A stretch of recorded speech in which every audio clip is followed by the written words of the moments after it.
Welcome to Yaka Digital Network. When a severe storm hits, why do some roofing systems hold firm, while others buckle and fail? To answer that, we have to look at how materials respond to physical forces. The survival of any structure depends on 8 specific properties: elasticity, plasticity, ductility, brittleness, stiffness, strength, stress, and strain. This graph tracks the baseline behavior of a material using Hooke's law. Force equals the spring constant, K, times the extension, X. As we add mass to the spring, it stretches linearly. Remove the mass, and it returns to its original shape. But if we add too much mass, we cross the elastic limit. The spring suffers plastic deformation and is permanently stretched. That spring constant changes depending on how multiple springs are arranged. Linking springs end-to-end in a series reduces the overall stiffness, calculated as 1 over K equivalent equals 1 over K1 plus 1 over K2. Placing them side by side in parallel increases the stiffness, where the equivalent constant is simply K1 plus K2. Hooke's law works perfectly for a specific spring tested in a lab, but engineers need to compare entirely different materials, like steel beams and wooden trusses, regardless of their size or shape. To do that, we translate force and extension into the universal concepts of stress and strain.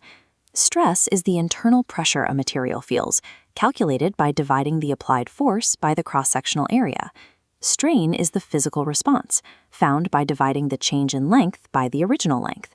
These equations remove the physical dimensions of the object from our calculations. When we divide stress by strain, we get Young's modulus, represented by E. This single value tells us the intrinsic stiffness of the material itself. The combined formula gives us force times length divided by area times the change in length. These 3 stress-strain graphs show how different material categories behave. On the left, copper is ductile. It yields and necks before breaking. In the middle, glass is brittle, snapping suddenly with almost no yielding.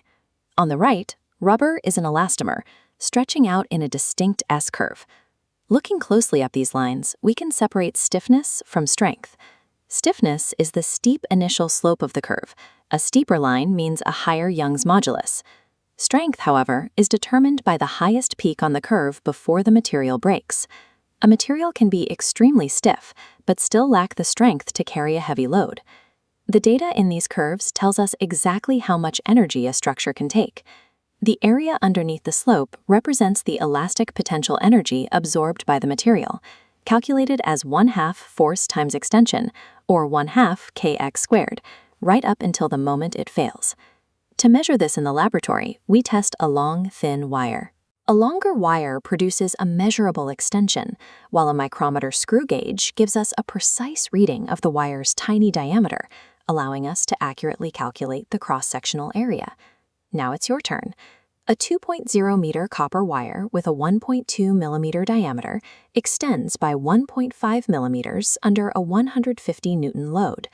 Pause the video now and calculate both Young's modulus and the stored elastic potential energy.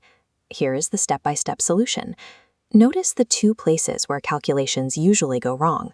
First, you must convert the 1.2 millimeter diameter into meters, which is 1.2 times 10 to the negative third. Second, you calculate the area using the circular formula, pi times diameter squared divided by 4. Once you have the area, you can correctly solve for E and the stored energy. Mastering these exact conversions and area calculations determines whether a structural design holds up under real-world conditions or collapses under its own weight. This image shows a narrow metal suspension footbridge in daily use today.